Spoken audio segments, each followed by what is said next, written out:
우리 함께 찬양하고 예배를 좀 시작하려고 합니다. 오늘은 대림절 첫 번째 주일이고요. 우리 주님 오심을 다시 소망하며 또 기쁨으로 기다리는 절기가 시작되었는데, 우리 앞뒤 좌우 또 함께 예배드리는 분들과 우리 성도에 교제하시고 찬양하도록 하겠습니다. 우리 주님이 다시 오십니다. 이렇게 우리 성도에 교제하시겠습니다. 우리 주님이 다시 오십니다. 네, 기쁨으로 함께 기다리십시다. 우리 함께 박수 치면서 함께 찬양하며 예배의 문을 열도록 하겠습니다. 천사들의 노래가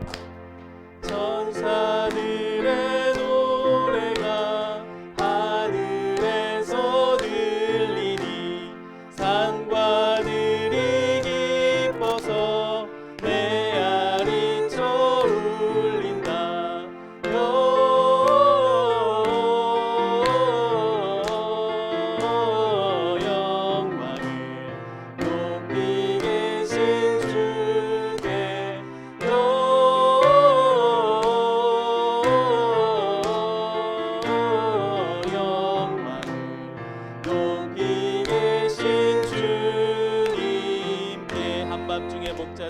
한밤중에 목자들 양떼들을 지킬 때 아름다운 노래가 청아하게 들린다.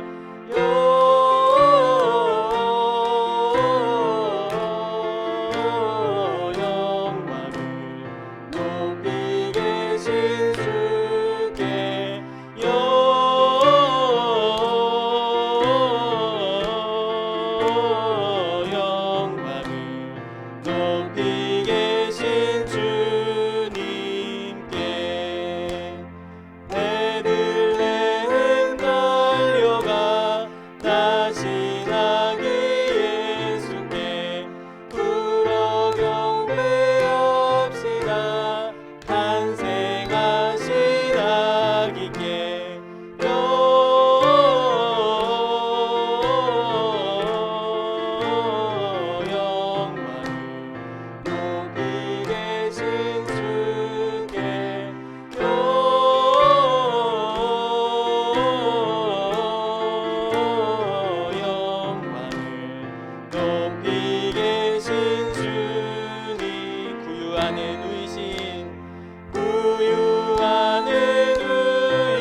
찬송 부르자.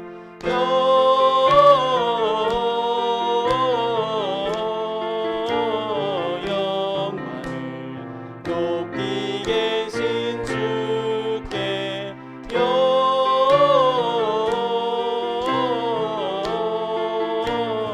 영광을 높이 계신 주. 참 반가운 성도여, 참 반가운 성도여, 이리 와서 베들레헴 성 안에 가봅시다.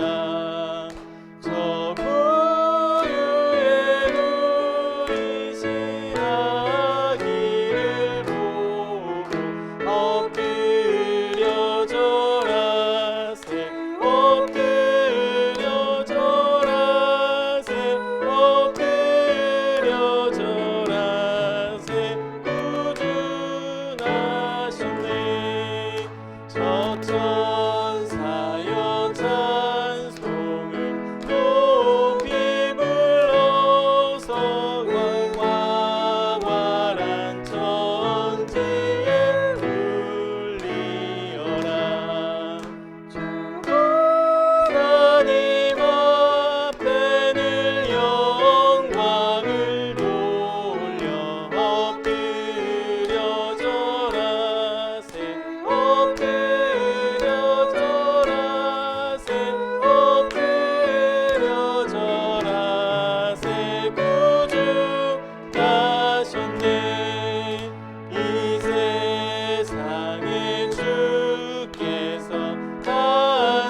엎드려지겠네요.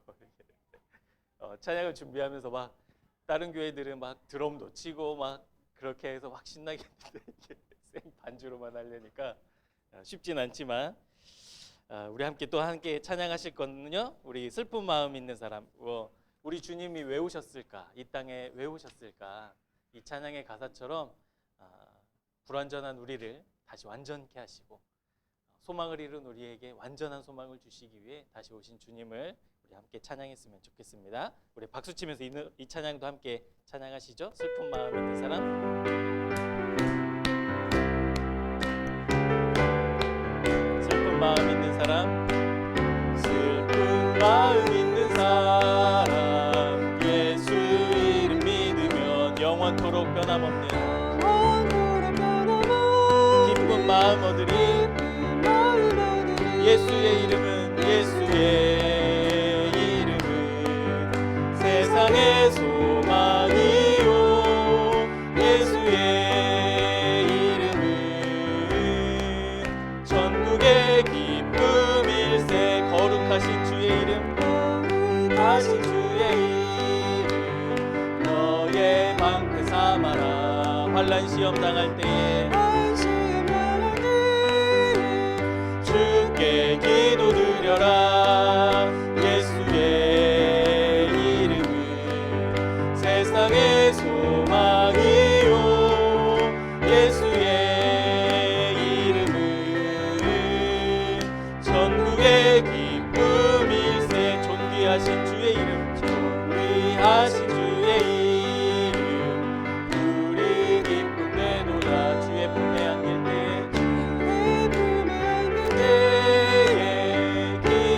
찬송 부르리. 예수의 이름은 세상의 소망이요. 예수의 이름은 천국의 기쁨일세. 우리 갈 길 다간 후에 보좌 앞에 나가 왕의 왕께 경배하며 멸관을 드리리. 예수의 이름은 세상의 소망이요.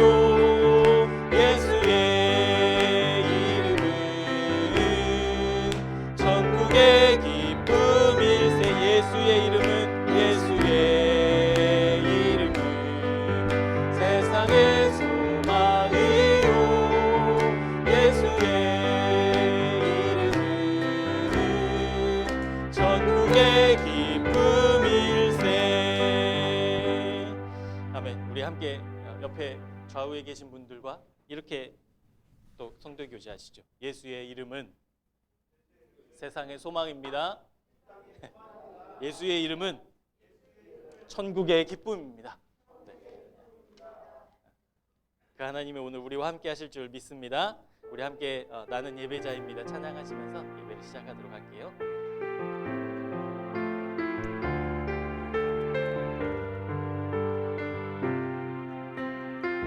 나는 하나님을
나는 하나님을 예배하는 나는 하나님을 예배하는 예배자입니다. 내가 서 있는 어디서나 내가 저에는 어디서나 하나님을 예배합니다. 내 영혼 거룩한 은혜를 향하여 내 마음 완전한 하나님 향하여 이곳에서 바로 이 시간 하나님을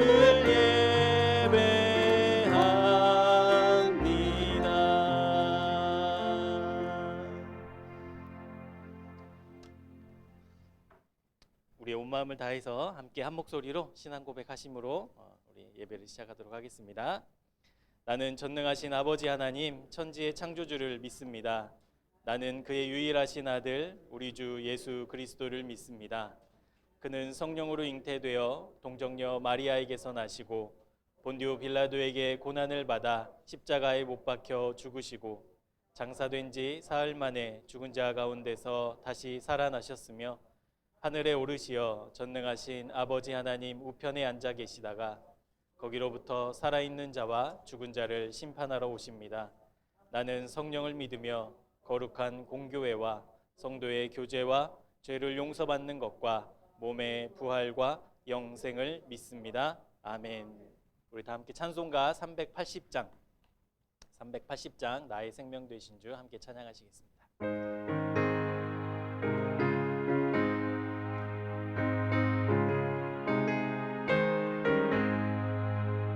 나의 생명 되신 주 주님 앞에 나아갑니다. 주의 흘린 보혈로 정케하사 받아주소서.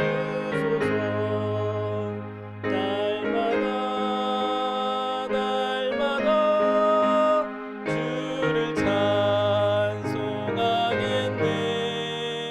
주의 사랑 줄로서 나를 굳게 잡아매소서. 외로운 세상 지낼 때 나를 인도하여 주소서. 주를 믿고 나가면 나의 길을 잃지 않겠네. 날마다 주를 찬송하겠네.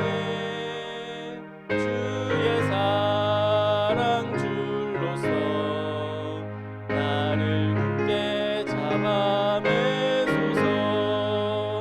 세상 살아갈 때에 주를 더욱 사랑합니다.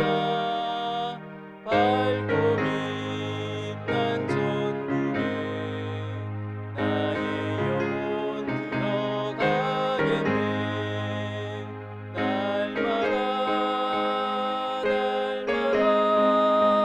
주를 찬송하겠네.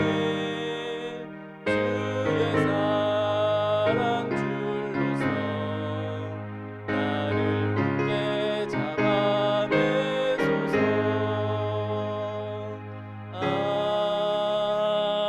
아멘. 우리 함께 공동기도문으로 함께 기도하도록 하겠습니다. 아들을 낳으리니 이름을 예수라 하라. 그가 자기 백성을 그들의 죄에서 구원할 자이심이라 하니라. 이 모든 일이 된 것은 주께서 선지자로 하신 말씀을 이루려 하심이니 이르시되 보라 처녀가 잉태하여 아들을 낳을 것이요 그의 이름을 임마누엘이라 하리라 하셨으니 이를 번역한즉 하나님이 우리와 함께 계시다 함이라. 아멘. 우리를 우리 죄에서 구원하시려고 우리와 영원히 함께 하시려고 이 땅에 오신 예수님을 찬양합니다. 높고 높은 곳에서 낮고 낮은 곳으로 찾아오신 하나님의 놀라운 사랑과 은혜에 감사합니다. 주님 오심을 기다리는 대림절이 시작되었습니다. 날마다 주님을 향한 감사가 깊어지는 시간이 되게 하시고 우리를 사랑하시는 주님의 그 사랑하심을 배우고 깨닫고 경험되는 은혜를 베풀어 주옵소서. 주님은 우리를 위해 모든 것을 버리시고 이 땅에 오셨는데 우리는 여전히 주님을 따르기 주저합니다. 주님의 말씀에 귀 기울이기보다는 세상의 소리에 마음이 더 쓰이는 죄인들입니다. 하나님, 우리를 불쌍히 여겨주시고 주님의 마음을 충만히 채워 주옵소서. 여전히 우리는 자격이 없는 사람들임에도 불구하고 사랑의 하나님께서는 오늘도 우리를 이 자리에 불러주셨습니다. 그냥 왔다 돌아가지 않게 하시고 이 예배를 통해 우리와 함께 하시는 하나님의 손길을 경험하게 하옵소서. 올 한 해 온 가족이 주님께로 오라는 기대와 소망으로 계속 기도하고 있습니다. 우리 교회에 속한 모든 가족들이 주님 앞으로 나아가길 소망하고 기도합니다. 주님의 말씀을 전하는 자가 없이 그들이 어떻게 듣겠습니까? 주여, 우리를 주님의 도구 삼아 주셔서 복음을 전하며 주님의 사랑하심을 전하게 하옵소서. 더 이상 세상 속에서 방황하지 않고 주님 안에 있는 생명의 길, 평안의 길, 영생의 길을 걷는 모든 가족들이 되게 해 주십시오. 한 영혼을 천하보다도 귀하게 여기시는 주님의 마음을 우리에게도 허락하셔서 가족들을 향한 사랑이 더욱 자라나게 해 주옵소서. 그리하여 온 가족이 주님의 은혜 앞으로 나와 부르신 모든 곳에서 하나님의 자녀로 멋지게 살아갈 그날을 기대하고 소망합니다. 임마누엘의 하나님, 우리와 늘 함께하여 주시고 더 이상 주님 없는 곳에서 방황하지 아니하고 주님과 늘 동행하는 우리 모두가 되게 인도해 주옵소서. 예수 그리스도의 이름으로 간절히 기도합니다. 아멘. 오늘 설교를 시작하기 전에 우리 2022년 한 해 동안 우리에게 주신 하나님의 은혜들을 함께 나누고 또 지난 한 해 동안 있었던 일들을 영상으로 잠깐 만들었는데요. 함께 시청하도록 하겠습니다. 불 꺼주시고.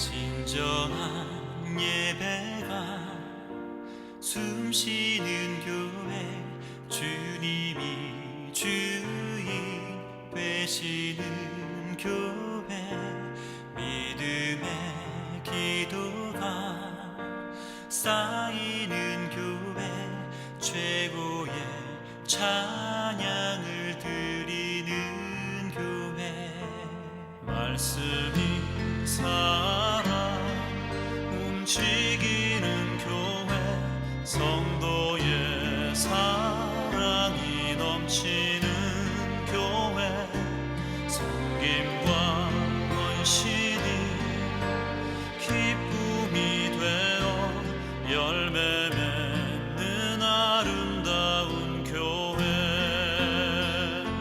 주님의 마음 닮아서 이루어가는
꾸준히 살아 움직이는 교회 성도의 사랑이 넘치는 교회 섬김과 헌신이 기쁨이 되어 열매 맺는 아름다운 교회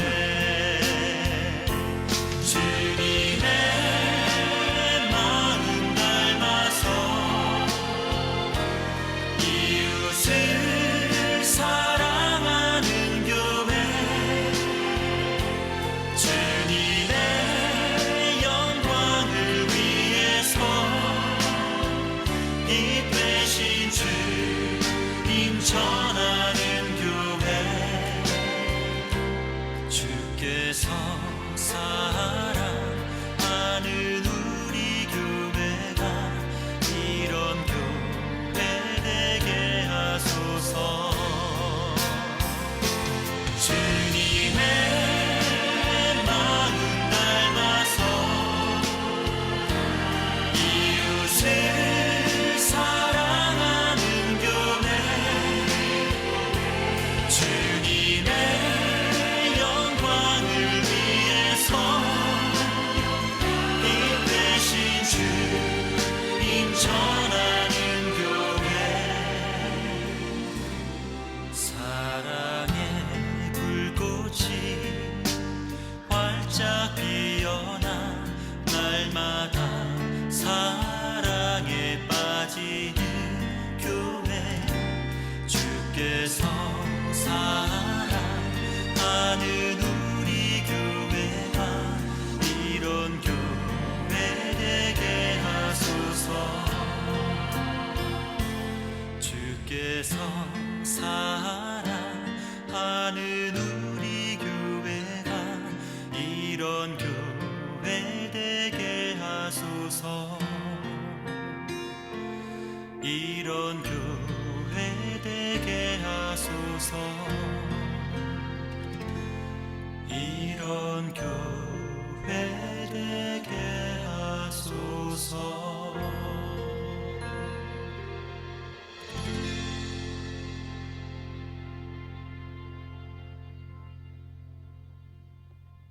한 해 동안 우리와 함께 하신 하나님께 감사의 박수 한번 올려드릴까요? 네. 감사합니다. 모든 것이 하나님의 은혜죠.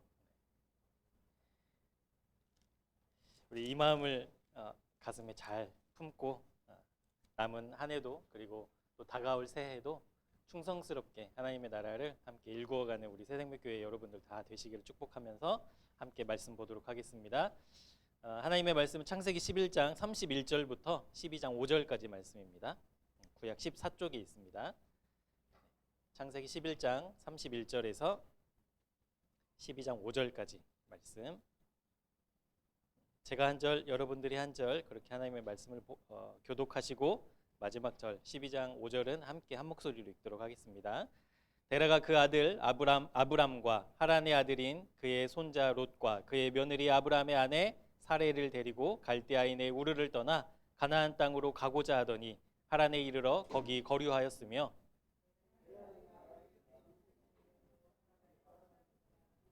여호와께서 아브람에게 이르시되 너는 너의 고향과 친척과 아버지의 집을 떠나 내가 내게 보여줄 땅으로 가라.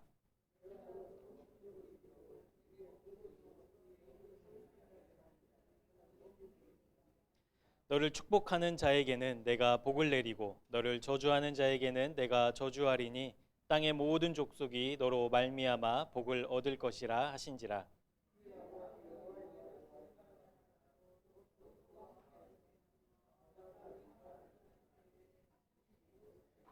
같이 읽겠습니다.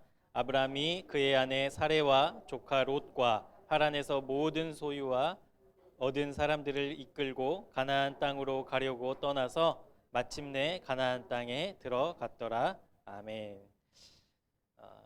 부르심 마침내 착각. 부르심 마침내 착각이라는 제목으로 하나님의 말씀을 함께 나누도록 하겠습니다. 제가 2000년도에 이제 대학을 입학하면서 이제 3월 달에 보통 입학을 하잖아요. 그래서 입학하기 전에 고등학교를 졸업하고 이 방학 기간을 어떻게 의미 있게 보낼 수 있을까를 고민하다가 가장 먼저 집중해서 했던 일이 무엇이었냐면 운전면허를 따는 일이었습니다. 뭐라도 좀 해야 되겠다. 그냥 이렇게 지나가면 안 되겠다 싶어서 운전면허를 따려고 이제 고등학교 졸업식이 끝나고 이제 새벽 기도회를 갔다가 이제 운전면허 학원 새벽반에 그렇게 이제 다녔었죠. 다행히 많은 사람들이 이제 운전면허 이렇게 따시면서 뭐 느꼈던 감정이시겠지만 두렵기도 하고 무섭기도 하고 그러셨을 텐데 저는 감사하게도 운전하는 게 꽤 재미있더라고요. 재미있고 신기하기도 하고. 그래서 운전면허를 이렇게 연습하고 시험 보고 그래서 운전면허를 땄습니다. 그때 뭐 제가 운전을 해야 될 이유도 없었고 뭐 차도 있는 것도 아니니까 그냥 막 도전했다가 덜컥 이제 운전면허가 나오고 나니까 어떤 목표가 생겼겠어요? 실제로 이제 운전을 좀 해봐야겠다. 그래서 이제 대학교 들어가면서 이제 아버지 차로 이제 운전을 배우기 시작했습니다.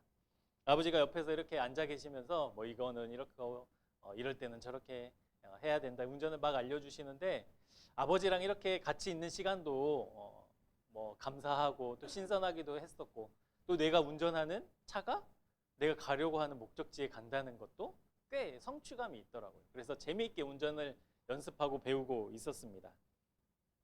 그런데 그 재미에 빠져서 아버지가 조심해라, 천천히 가라 그 말을 안 듣고 뭐가 났을까요? 사고가 났죠. 한참 왜 운전해 보신 분들은 그렇지만 재미있을 때 사고 나잖아요. 사고가 덜컥 난 거예요. 그래가지고 제가 그때 서원했던 기도가 하나님 제가 규정 속도 10km 이상은 밟지 않겠습니다. 지금도 막 부단히 애를 쓰고 있지만 그때 그 서원을 했던 기억이 있어요. 참 감사하게도 그때 이후로 지금까지 큰 사고 없이 하나님이 운전을 하면서 이렇게 지켜주셨습니다. 사고 낸 적도 없었고 뭐 사고가 난 적은 몇 번 있었지만 사고 낸 적은 없었던 것 같아요. 그런데 3주 전쯤에 뭐가 있었을까요? 사고가 있었어요. 사고가. 제가 이제 저희 집으로 이렇게 주차장에 들어오려면 이렇게 후진으로 들어와야 되는데 저녁에 후진으로 이렇게 오다가 사람이 서 있는 것을 못 보고 그 사람과 살짝 이렇게 부딪히게 되었습니다. 그렇게 심각하게 안 보셔도 됩니다. 그래서 살짝 이렇게 부딪히는 사고가 있었어요. 내려서 보니까 그 아저씨가 이제 제 차 뒷바퀴에 이렇게 부딪혀가지고 살짝 이게 까지는 정도의 이제 접촉 사고가 있었습니다. 그래서 이제 저는 이제 몇 년 만에 사고예요 이게. 그래서 혹시 괜찮으시냐? 봤을 땐 크진 않지만 꼭 병원에 갔다 오셔서 알려주시라. 그래서 그 아저씨도 뭐 괜찮다고 뭐 크거 뭐 불편하지 않다고 하면서 이제 병원에 갔다 와서 연락을 주시겠다고 그러면서 이제 헤어졌죠. 여러분 그때 제 마음이 어땠을까요? 목사잖아요. 제 마음이 어땠을까요? 그 사고가 딱 덜컥 났을 때.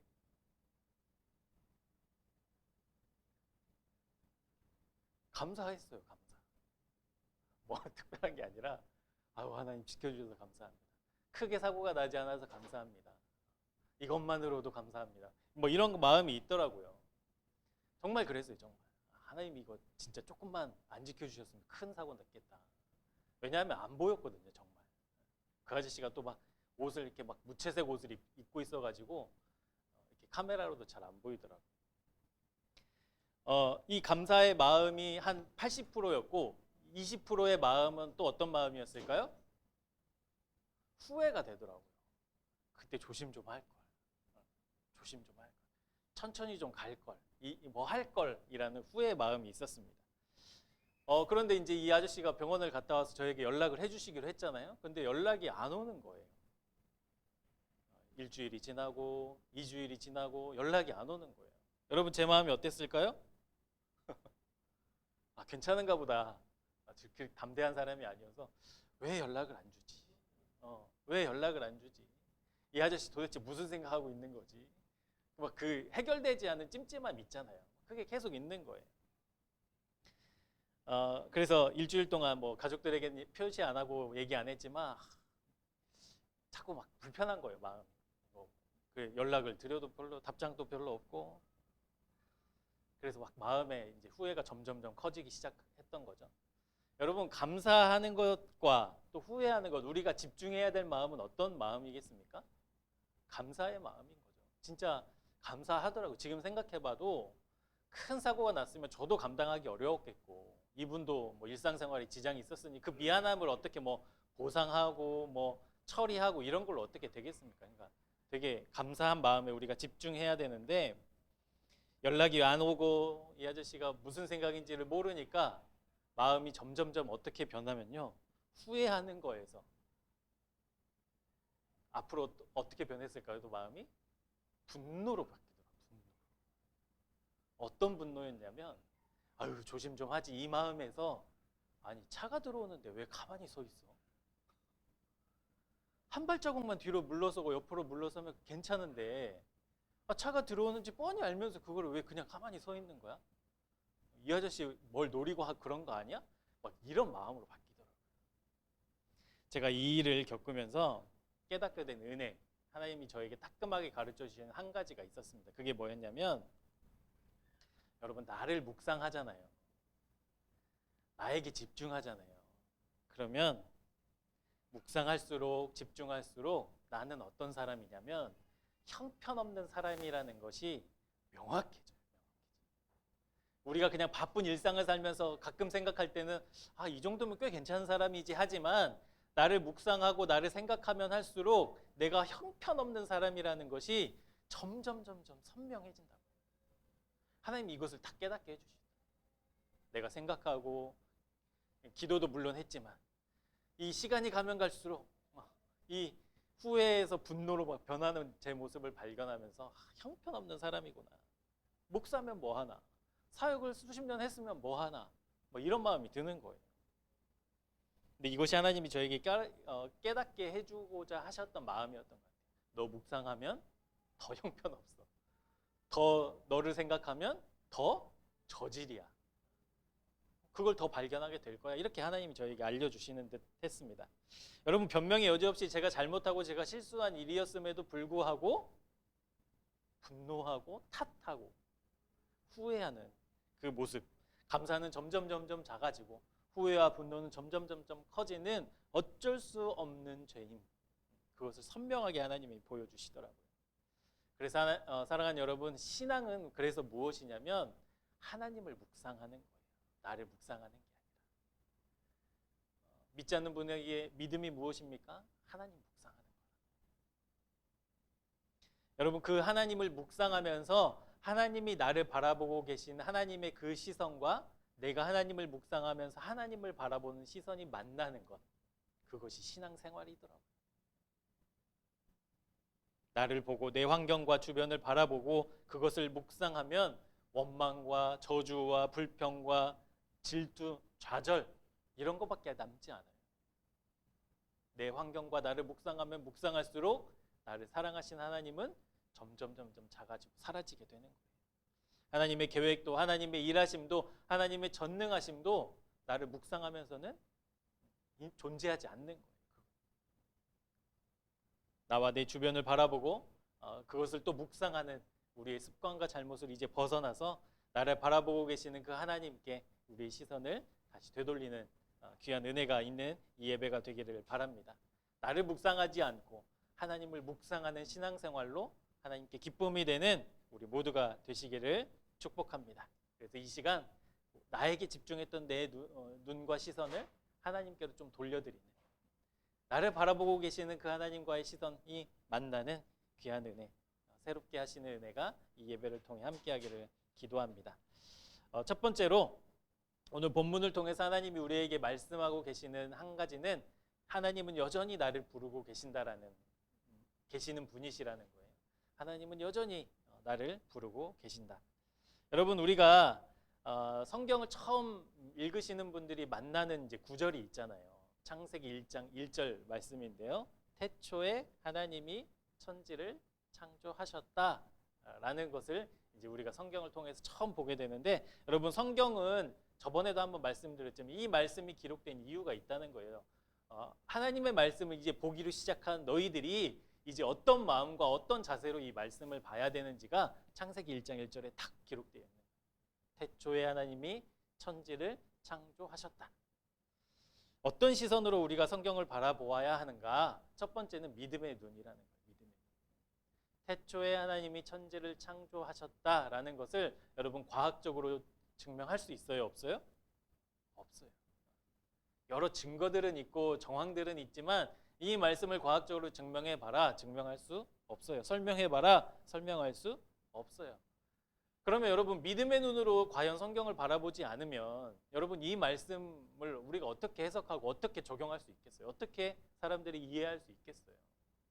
뭐 되도 않는 말을 써놨어.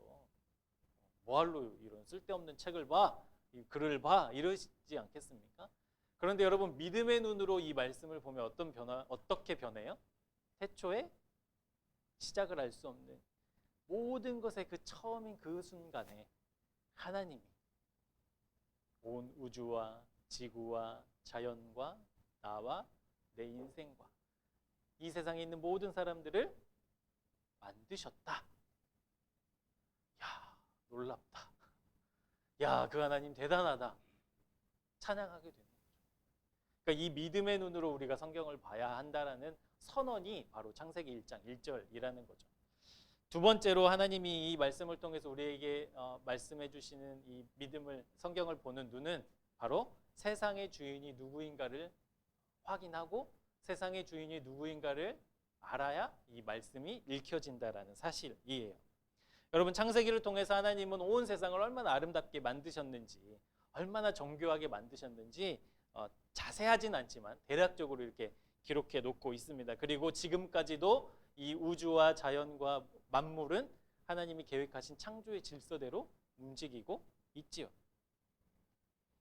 하나님께서 이 세상을 분명하게 어떻게 이 세상을 창조하셨는지 이 말씀이 기록하고 있지 않습니까? 그러니까 다른 말로 하자면 이 세상의 모든 것들의 주인은 누구다? 하나님이다 라고 선언하고 있는 거예요. 모든 것이 하나님께서 만드신 피조물이다. 그러니까 이것을 창조하신 하나님이 주인이시다 라고 창세기 1장 1절은 말하고 있습니다. 그런데 여러분 우리가 믿음의 눈으로 온 세상을 지으신 세상의 주인이신 하나님을 바라보면서 말씀을 쭉 읽어가다 보면 창세기를 쭉 보다 보면 한 가지 특징이 있어요. 그게 뭐냐면 하나님이 주인이시니까 하나님이 그 모든 영광과 모든 것을 다 누리시면 될 텐데 하나님 그렇게 하시지 않는다라는 거예요. 하나님이 만드시는 이 온 우주와 이 만물들을 하나님은 사람과 함께 누리기를 원하셨다는 게 특징이에요. 왜 그렇잖아요, 여러분. 내가 돈 주고 산 거 내 거잖아요. 누가 건들면 막 화나잖아요. 저희 아이들 맨날 그것 때문에 싸우는데 하나님이 하나님 거니까 하나님 마음대로 하나님 혼자 누리셔도 되는데 하나님은 그것을 사람과 함께 누리시기를 원하셨다는 거예요. 그래서 하나님이 이 세상을 지으신 이 모든 것들을 누구에게 맡겨주시냐면 사람들에게 맡겨주세요. 창세기 1장 28절에 사명을 하나님이 사람들에게 하고 계신다라는 것이죠. 이 말씀 우리 같이 한번 읽어볼게요. 시작.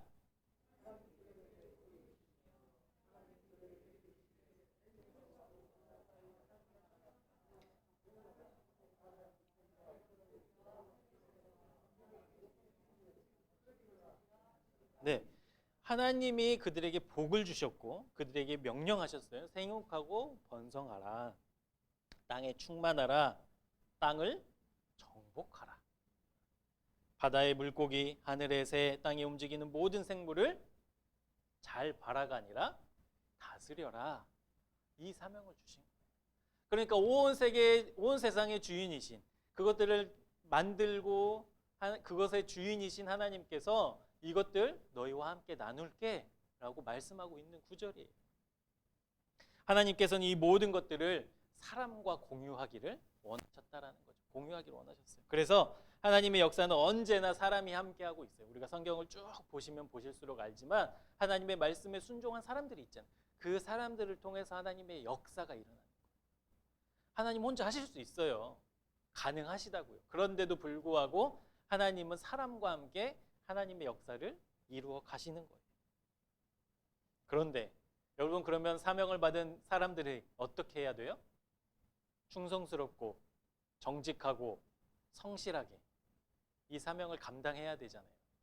그런데 사람들이 어떻게 바뀝니까? 불순종과 살인과 교만의 역사가 이어지는 거예요. 여러분, 아름답게 이 세상이 창조된 창조의 사건들이 창세기 1, 2장에 기록되어 있는데 이어지는 3장에는 어떤 사건이 나옵니까? 아담과 하와가 하나님의 말씀에 불순종해서 선악과를 먹는. 그럼 이어지는 4장에는 어떤 사건이 일어나요?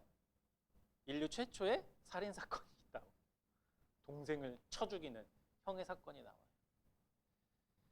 6장부터 9장까지는 어떤 사건이 나오냐? 하나님을 거부하는 사람들이 조직적으로 움직여서 하나님을 거부하고 하나님의 통치하심을 인정하지 않고 하나님이 그것을 보시며 후회해서 홍수로 사람들을 다 쓸어버리는 홍수 사건이에요. 그러면 정신 차려야 되잖아요. 그 정도면. 근데 창세기 11장에는 무슨 사건이 나오냐면 사람들이 하나님처럼 높아지려고 바벨탑을 쌓는 사건이 나옵니다.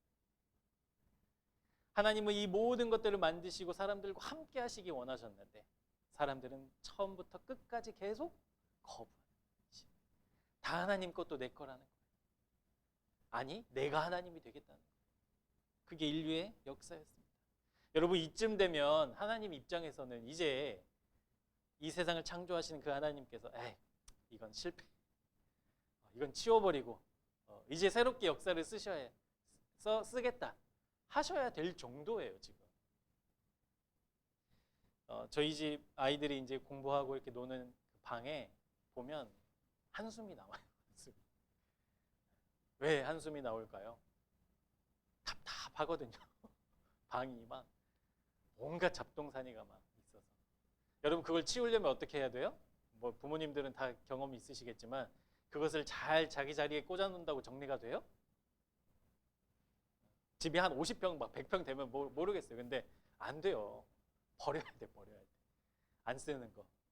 잘 봤다가 아이들 뭐 신경도 안 쓰는 거. 그거 싹 모아가지고 버리고 나서 정리를 해야 정리가 돼요. 하나님의 마음이 지금 그래야 되지 않을까 싶은 거예요. 사람들을 만들어놨어. 복을 줬어. 생육하고 번성하게 명령도 하셨어. 그래서 막 사람들이 많아졌어요. 근데 사람들이 엉망진창인 거예요.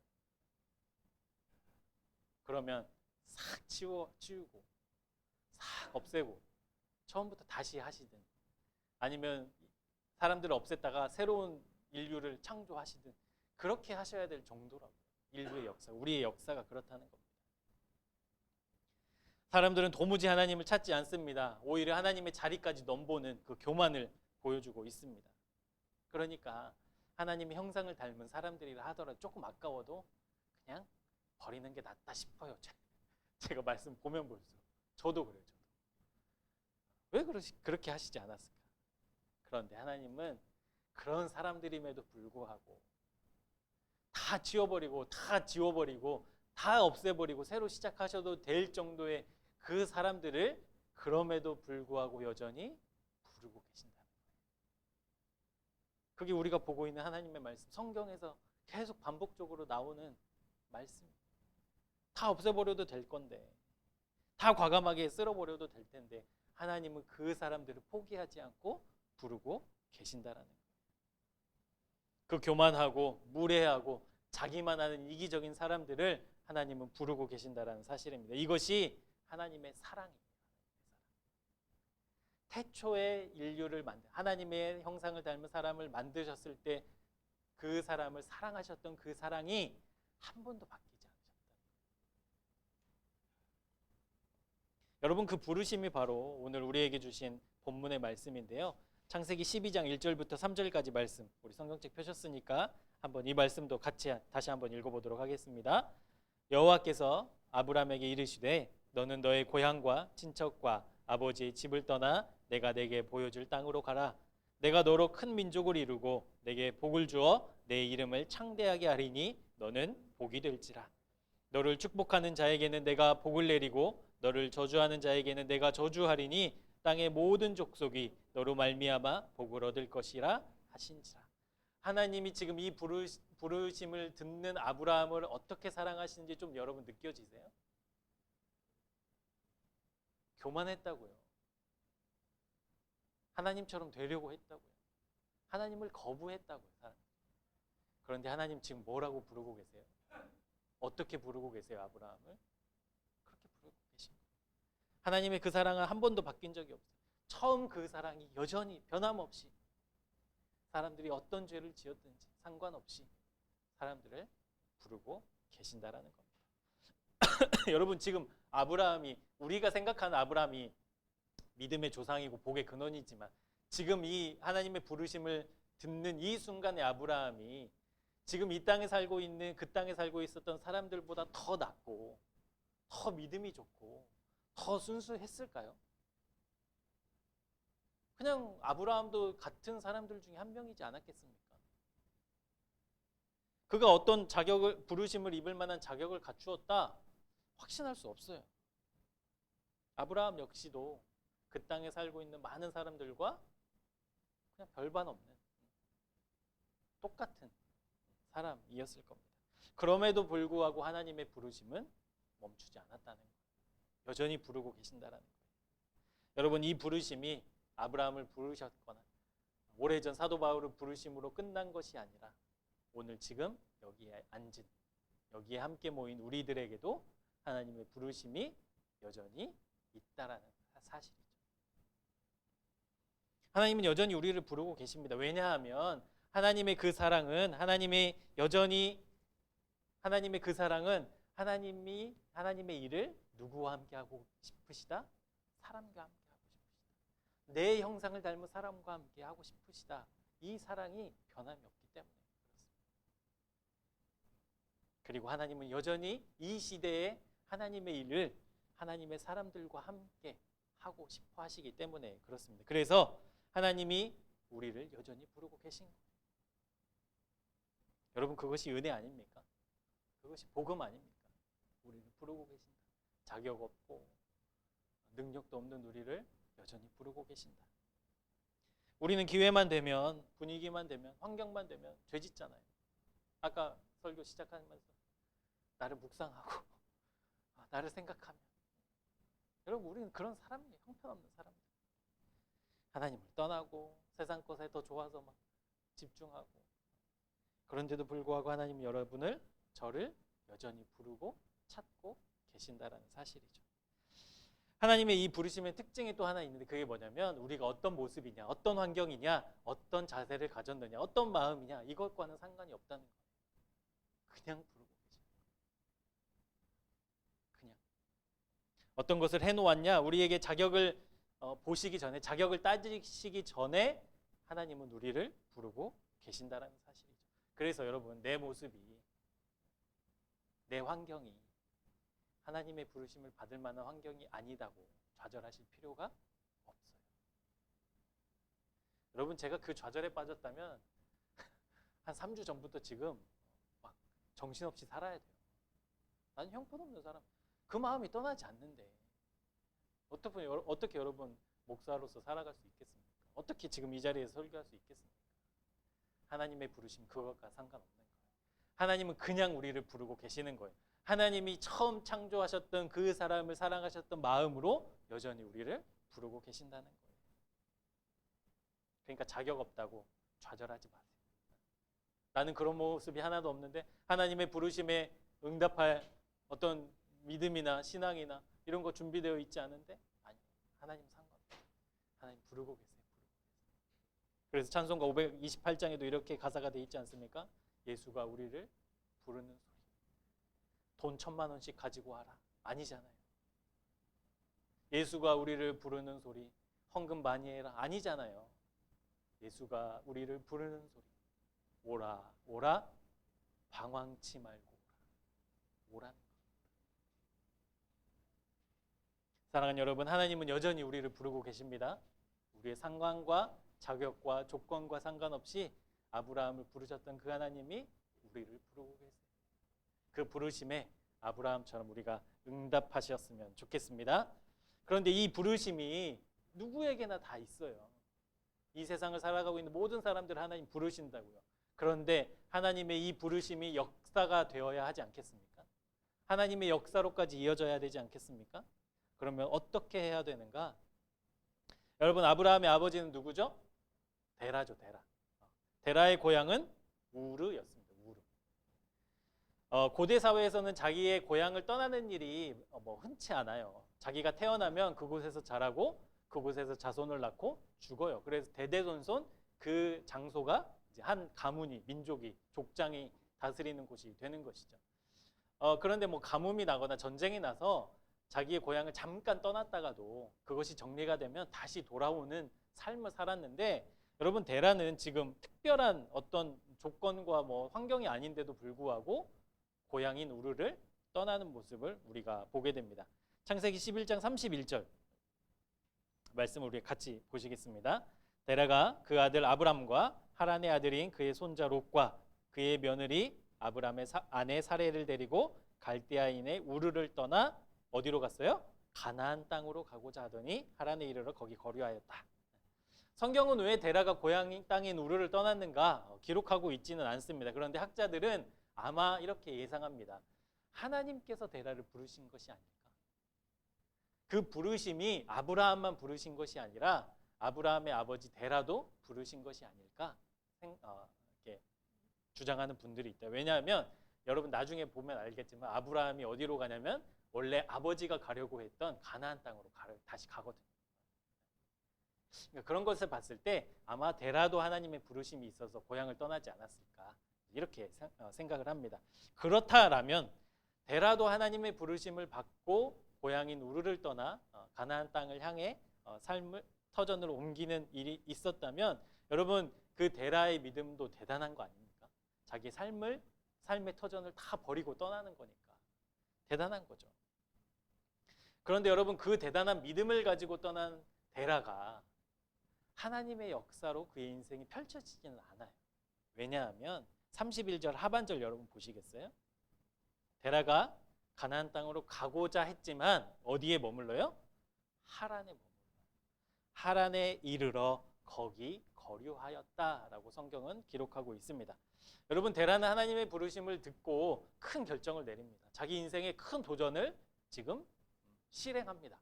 자기의 고향, 자기의 아버지, 할아버지가 살았던 이곳을 떠나는 그 결정을 하게 돼요.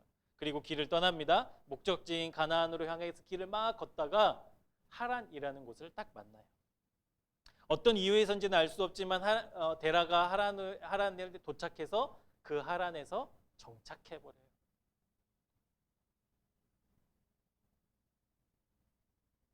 (32절) 말씀 한번 보시겠어요? 데라는 나이가 205세가 되어 하란에서 죽었다. 그러니까 가나안 땅에 도착하지 못하고 중간쯤인 하란 땅에 도착해서 거기에 정착해서 205세가 되어 죽게 되는 데라의 인생. 여호수아 24장 2절을 보니까 그렇게 기록되어 있더라고요. 데라가 하나님이 아닌 다른 것을 섬겼다. 이방신을 섬겼다. 아마도 이 하란 땅에는 달의 신을 섬기고 있었는데 그 이름이 신이에요. 신.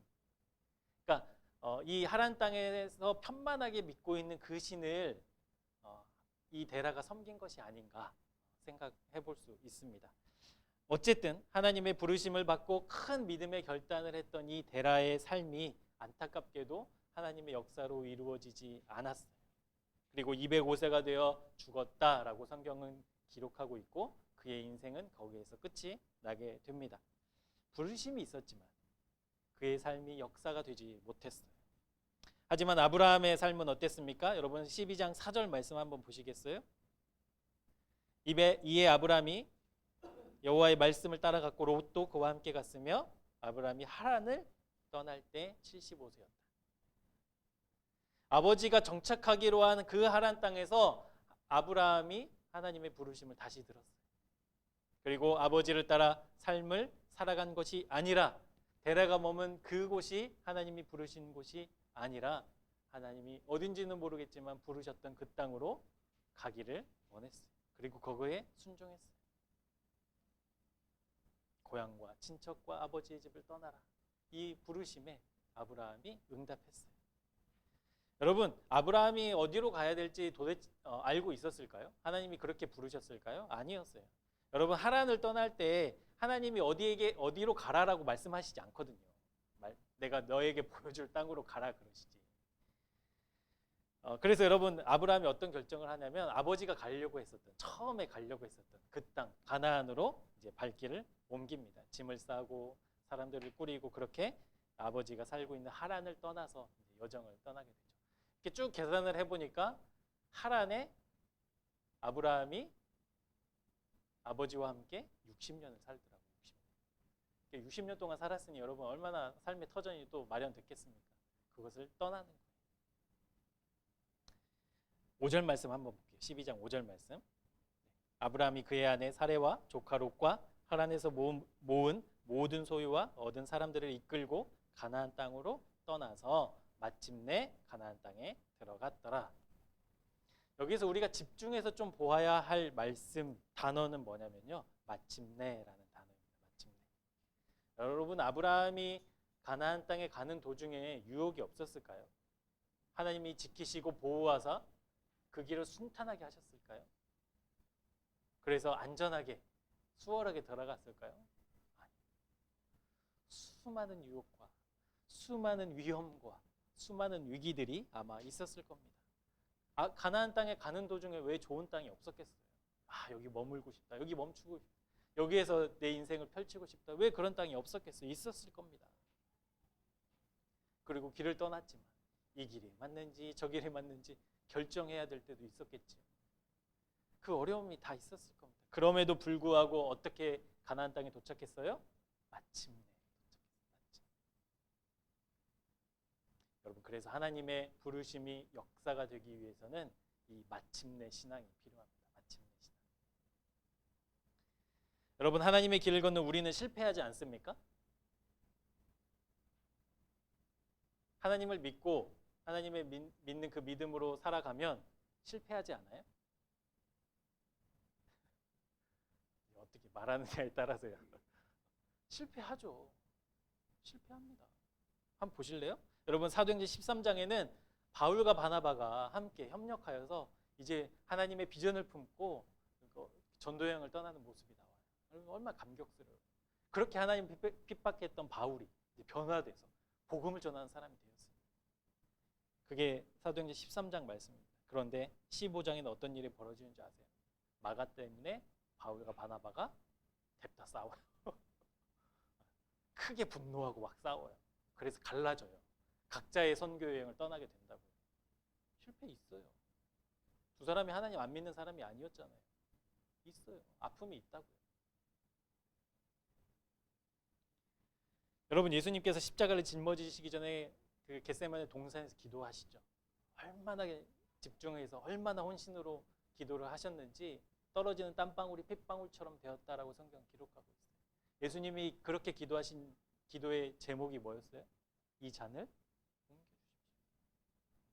옮기기는커녕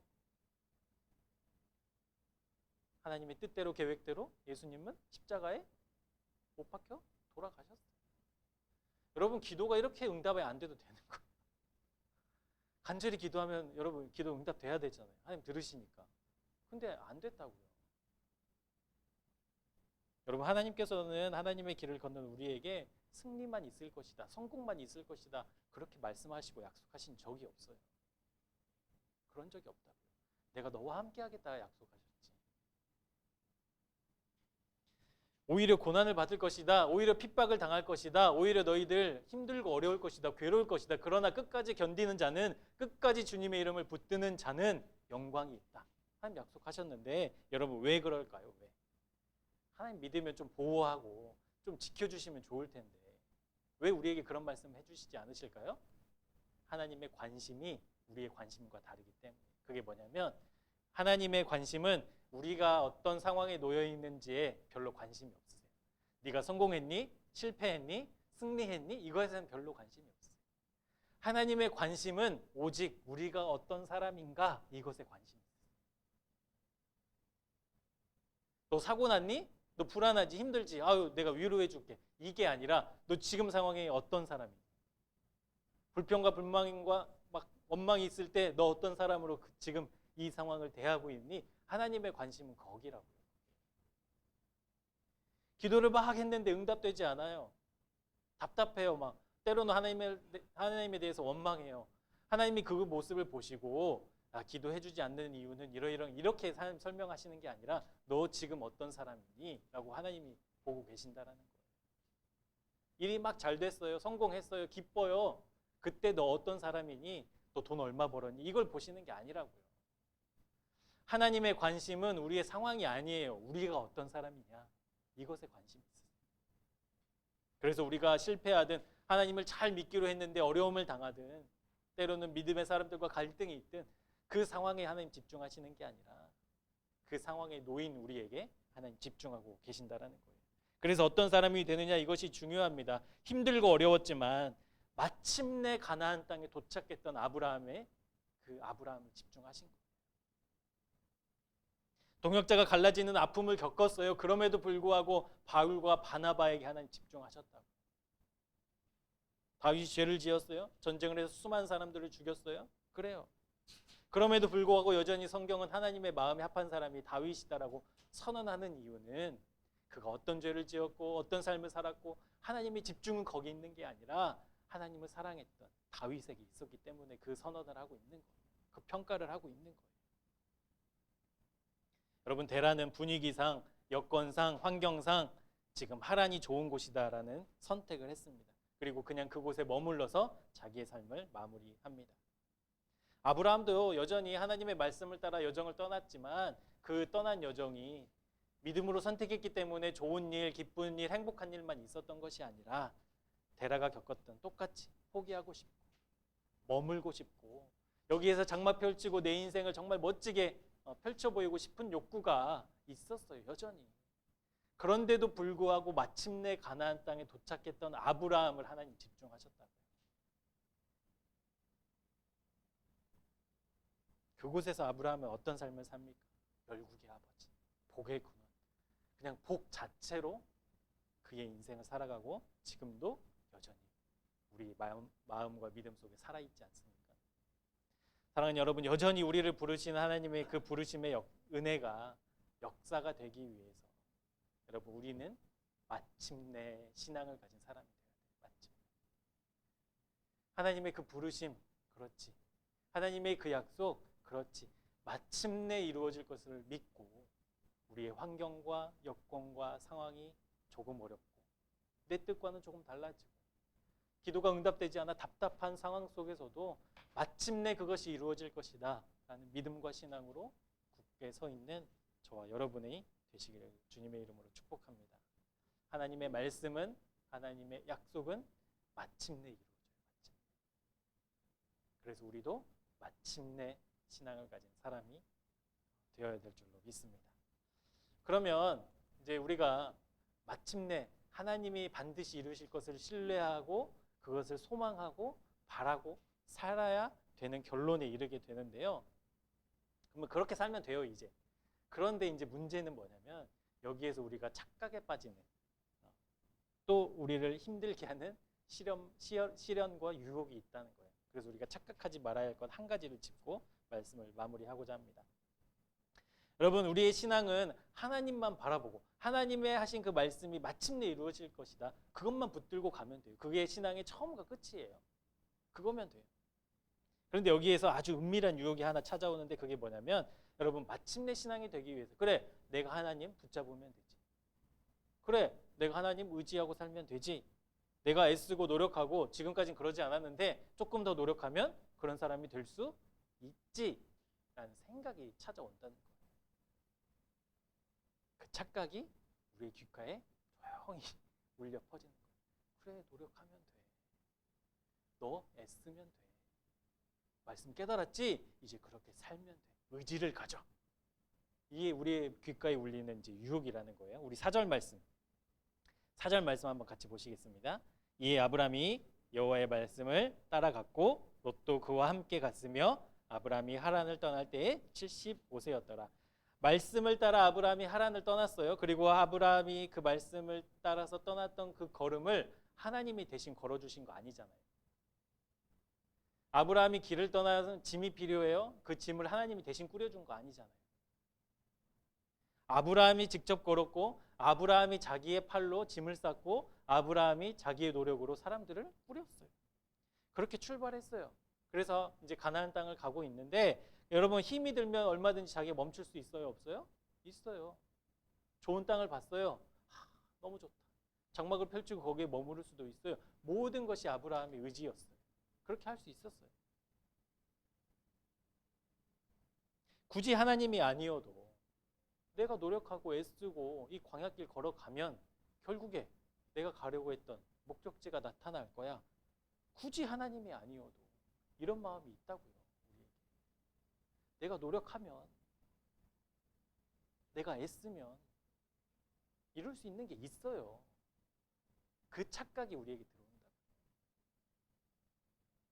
이때 하나님을 붙잡았던 그 하나님의 옷자락을 붙잡았던 손이 점점점 힘이 빠지기 시작해요. 그리고 내 힘과 내 손에 점점 힘이 들어가기 시작합니다. 그렇게 믿음의 삶과 믿음의 주어가 하나님에서 나로 조금씩 움직이게 하는 그 유혹들이 찾아와요. 아브라함의 모습을 한번 여러분 볼까요? 여러분 가나안 땅에 도착했습니다. 그리고 얼마 지나지 않아서 그 가나안 땅이 극심한 가뭄이 이제 생기게 되는 거예요. 하나님이 약속한 땅인데. 그래서 아브라함이 어떻게 해요? 이제 가나안 땅을 뒤로하고 애굽으로 가서 좀 그 기근을 피하려고 합니다. 우리 창세기 12장 10절 말씀인데요.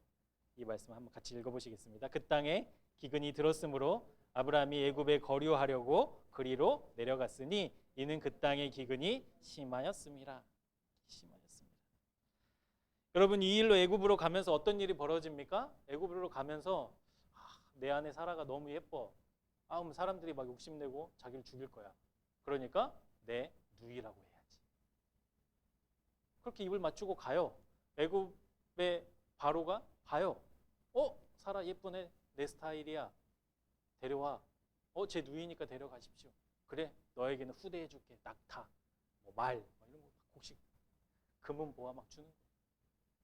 아브라함이 그렇게 왕궁으로 데려가는 사라의 모습 보면서도 아무것도 하지 않아요. 저는 오히려 그것을 막 보고 얼마 줬지? 막 이런 생각이 들더라고요. 나 살았어. 여러분 아브라함이 그런 모습을 보여줘요. 이게 남편으로서 해야 될 일입니까? 아내가 끌려가는데 안 가고 굶어 죽고 말지. 사랑하는데 아내를. 아브라함은 아무렇지도 않아요. 자기 살려고. 여러분 나중에 집에 가셔서 12장 10절부터 이렇게 30절까지 쭉 보세요. 아브라함이 얼마나 형편없는 사람인가. 여러분 어떻게 이런 일이 벌어집니까? 어떻게 이럴 수 있어요? 자기의 하나님의 부르심을 받고 하나님의 그 약속을 들었던 아브라함인데 어떻게 이럴 수가 있어요? 근데 여러분 창세기 12장 10절부터 20절까지 말씀을 이렇게 쭉 보시면 특징이 하나가 나와요. 뭐냐면 여러분 눈을 한번 지금 쭉 보세요. 하나님이 한 번도 등장하지 않아요. 하나님이라는 단어가 없어요. 여기에. 자기 힘대로 자기 생각대로 자기 계획대로 해서 자기는 이 위기를 벗어났다. 자기는 살았다 할 수 있겠죠. 그런데 하나님의 말씀을 듣고 순종했고 아버지의 곁을 떠났던 이 아브라함이 어떻게 이런 모습을 보여줄 수 있냐고요. 네, 아브라함이든 아무리 아브라함의 할아버지든 상관없이 하나님을 떠나면 이렇게 되는 거예요. 아브라함 100명을 갖다 놔도 하나님 안에 거하지 않은 아브라함이라면 자기 아내도 팔아넘길 사람이에요. 다. 우리 역시도 그래요. 그래서 여러분 성경은 부단히 우리에게 말씀하고 있습니다. 뭐라고 말씀합니까? 용기를 가져라. 소망을 가져라. 꿈을 꿔라. 자신감을 가져라. 내가 도와줄게. 이렇게 말씀하고 있지 않아요. 내 의지로 하면 내가 도울 것이다. 이렇게 말씀하고 있지 않다고요. 성경은 뭐라고 우리에게 말씀하고 계세요? 주님 안에 거해라. 주님께 꼭 붙어 있어라. 계속 말씀하시잖아요. 요한복음 15장 4절 말씀. 죄송합니다. 똑같은 거랬네요.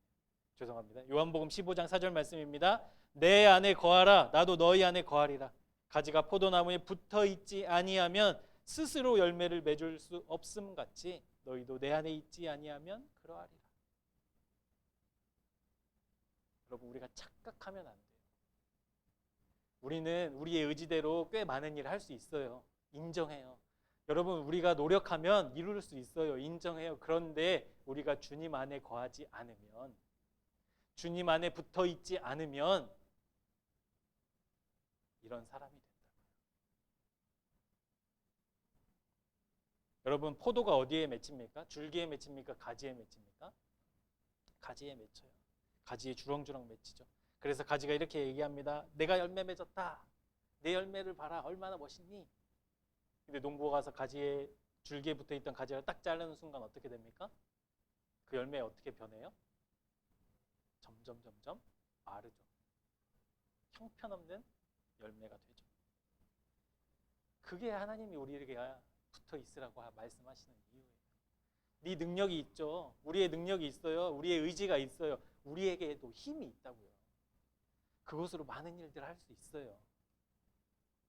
그런데 주님 안에 거하지 않으면, 주님으로부터 붙어 있지 않아서 주님이 주신 은혜와 능력을 공급받지 못하면 메말라가는 열매일 뿐이에요. 이렇게 설교를 준비하면서 하나님 그런 좀 모습을 보게 하시더라고요. 한국 교회가 왜 이렇게 요즘에 비판의 대상이고 손가락질의 대상이 되었는가? 우리 한국 교회가 얼마나 큰 부흥과 또 성령을 경험한 교회입니까? 은혜도 있었고 응답도 있었고 놀라운 축복을 누린 교회였죠. 근데 그 축복만큼 하나님이 수많은 사람들을 불러주셨어요.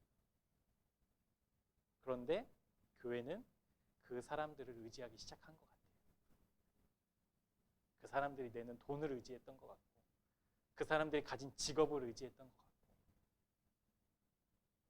그러니까 주님으로부터 멀어지니까, 주님 안에 거하지 않으니까 지금 교회들은 어떻게 됐어요? 겉모습들은 뭐 세계 최고의 교회라고 하지만 그 속에 모인 사람들의 모습을 한번 보세요. 뭐 많이 쇠퇴했다고 하지만 우리나라에도 그래도 수백만 명의 그리스도인들이 있다고 하잖아요. 그런데 이 사회가 왜 단 하나도, 단 한 분야에서도 정직하고 바르고 공의로운 그런 분야가 없냐고. 여러분, 내가 무엇을 결단하고 무엇을 다짐하는 것보다 더 중요한 일은요, 내가 주님 안에 거하는 거예요. 내가 막 뭘 하려고 노력하는 거 중요하죠. 근데 그것보다도 더 중요한 것은 내가 주님 안에 거하고 주님 안에 붙어 있는 것이 더 중요하다라는 거예요. 기도 중요하죠. 헌신, 예배, 찬양, 헌금, 봉사 다 중요해요. 다 하나님 없어도 할 수 있는 일들이에요. 근데 그게 무슨 의미가 있어요, 여러분? 내가 버는 돈에 11조 믿음 없어도 할 수 있다고요. 그런데 그게 무슨 의미가 있냐고요. 어려운 사람들, 외로운 사람들, 힘든 사람들을 향해서 내가 시간과 물질을 쪼개서 그 사람들을 도와줘요. 그래요. 할 수 있어요. 그런데 하나님 안에서 안 하면 그게 무슨 의미가 있어요? 다 자기 영광이지. 다 자기 이름만 높이는 일일 뿐이지. 여전히 우리도 바벨탑 쌓고 있는 사람들과 뭐가 달라지냐. 오직 주님 안에서만, 주님께 붙어 있어야만 가지가 의미가 있는 거예요. 저와 여러분의 인생이 의미가 있으려면요, 하나님 안에 거해요. 나에게 어떤 능력을 주셨지?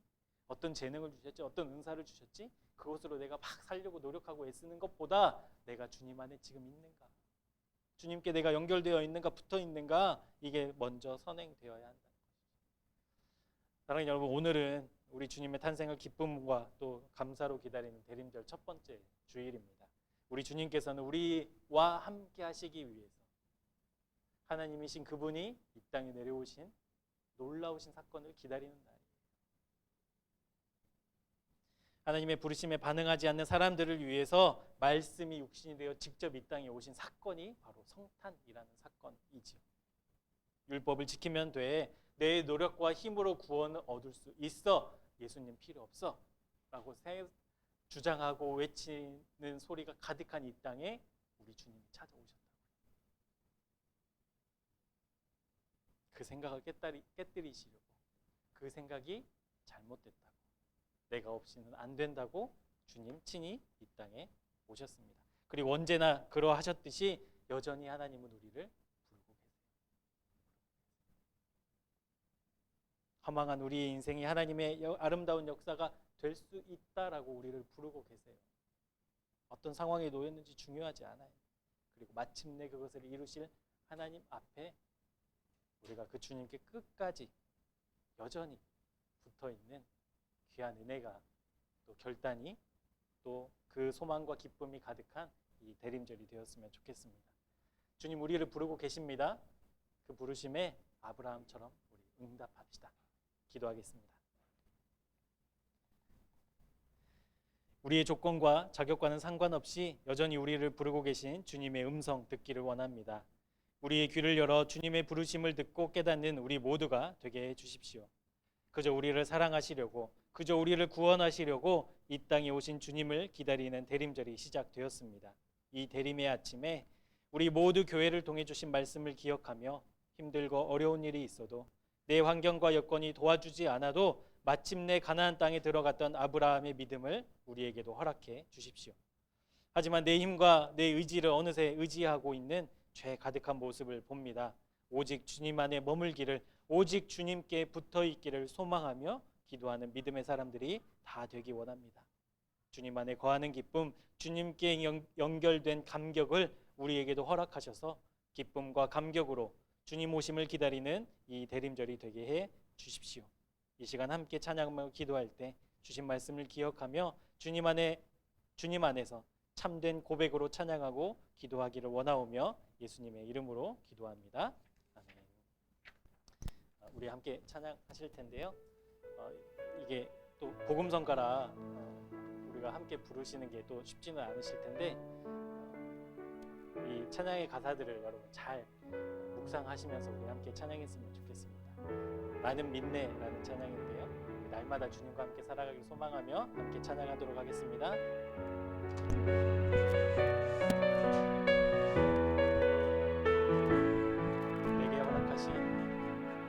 내게 허락하신 시련을 통해 나의 믿음 더욱 강하게 자라나고 험한 산과 골짜기 지나는구나 주께 더 가까이 나를 이끄시네 내가 겪는 시험이 어렵고 힘겨워도 내 주님보다 크지 않네 내 앞에 바다가 갈라지지 않으면 주가 나로 바다 위 걷게 하리 나는 믿네 주의 능력으로 내 삶 새롭게 되리 나는 믿네 주의 능력으로 담대히 나가리라 주와 함께 싸워 승리하리라 날마다 믿음으로 나 살아가리 다시 고백할까요? 내게 허락하신 시련을 통해 나의 믿음 더욱 강하게 자라나고 험한 산과 골짜기 지나는구나 주께 더 가까이 나를 이끄시네 내가 겪는 시험이 어렵고 힘겨워도 내 주님보다 크지 않네 내 앞에 바다가 내 앞에 바다가 갈라지지 않으면 주가 나로 바다 위 걷게 하리 나는 믿네 주의 능력으로 내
기도하며 나아가기를 소망합니다.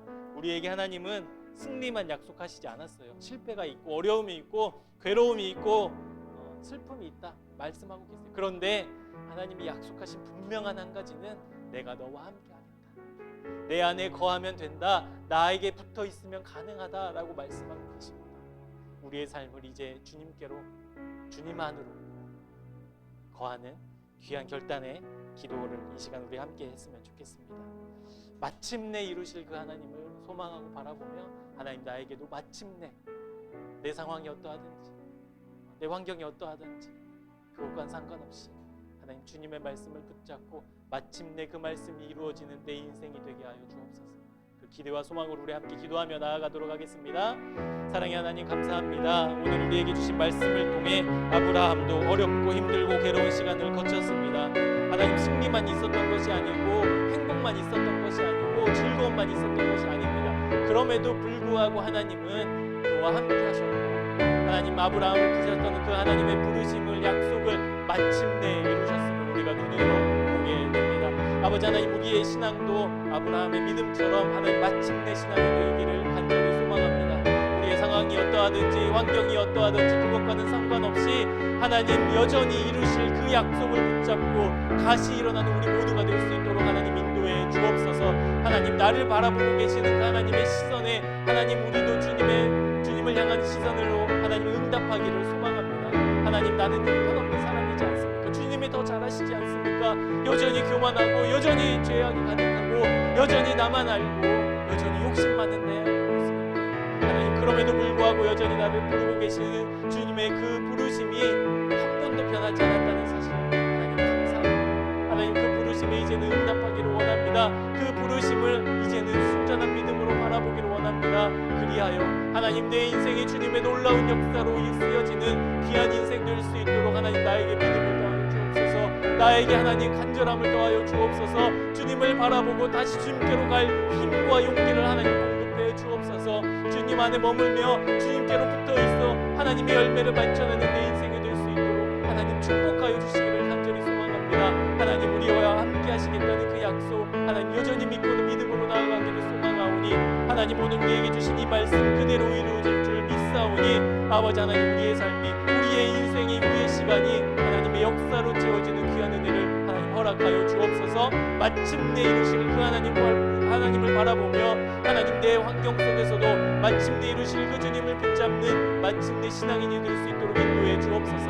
하지만 하나님 이때에 하나님 내 힘과 내 의지로 할 수 있다는 하나님 착각에 빠지고 싶습니다. 하나님 나에게 주신 이 힘과 능력이 주님 안에 거하지 않으면 나의 이름을 높이고 내 힘을 영화롭게 하는 헛된 것이 되고 맙니다. 아버지 하나님 그 착각에 빠지지 않도록 늘 깨어 주의 말씀 앞에 무릎 꿇고 기도하는 우리 모두가 될 수 있게 인도해 주옵소서. 하나님 허락하신 이 말씀 앞에 우리가 순전한 마음으로 엎드려 하나님 믿음으로 응답하게 하여 주옵소서. 내 힘이 아닌 하나님이 공급해 주시는 것으로만 가능하다는 하나님 이 믿음의 삶을 가지고 이 한 주도 넉넉하게 살아가는 우리 모두가 될 수 있도록 하나님 인도해 주옵소서. 아브라함을 선택하시고 부르신 그 부르심이 여전히 오늘 우리에게도 향하고 있음을 믿사오니 하나님 우리의 인생이 마침내 주님의 역사가 되는 귀한 은혜를 허락해 주옵소서. 함께 하실 주님을 기대하고 소망합니다. 예수 그리스도의 이름으로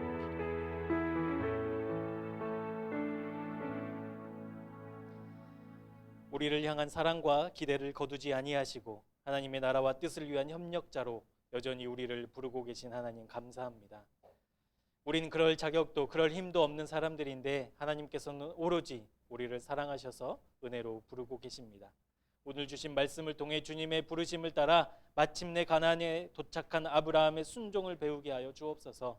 우리가 어떤 상태이든지 어떤 모습이든지 우리의 환경이 어떠하든지 상관없이 여전히 우리를 부르고 계시는 주님의 그 부르심에 믿음으로 반응하는 새생명교회가 되게 해 주옵소서. 하지만 이 일이 결코 우리의 의지와 결단으로만 되는 일이 아님을 잘 알고 있습니다. 성령님께서 우리의 심령에 찾아오시고 우리를 인도해 주셔야만 합니다. 하나님 우리에게 성령을 부어 주옵소서. 은혜와 감격과 평안으로 채워 주옵소서. 그렇게 주님의 부르심에 마침내 응답하는 우리 모두가 되게 해 주옵소서.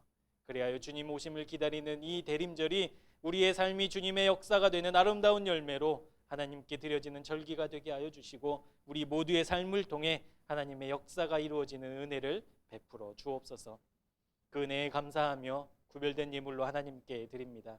이 예물을 기쁘게 받아주시고 물질이 우리 삶의 주인 되지 않도록 늘 깨어 관리하고 다스리는 믿음을 허락해 주옵소서. 우리에게 베푸신 것에 만족할 수 있게 하시고 나만을 위한 물질이 아니라 하나님 나라를 세워가는 아름다운 믿음의 도구로도 사용되어지게 하여 주옵소서.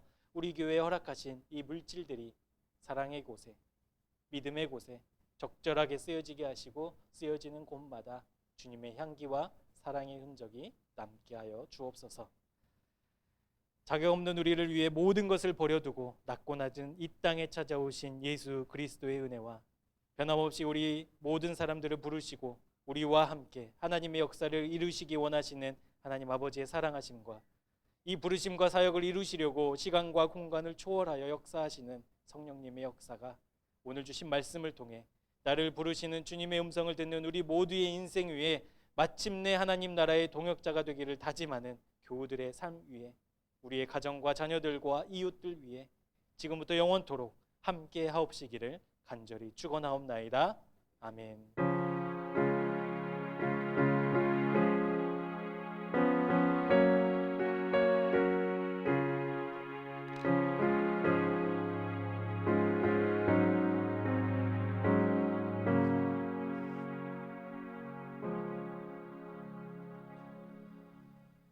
네, 교회 소식 전하겠습니다. 우리 앞뒤 좌우 성도의 교제하시죠. 마침내 하나님이 이루십니다. 마침내 하나님이 이루십니다. 마침내 하나님이 이루십니다. 아브라함처럼 삽시다. 주일 예배 9시 50분부터 시작되고요. 우리 함께 기도하고 찬양합니다. 여러분 함께 해주셨습니다.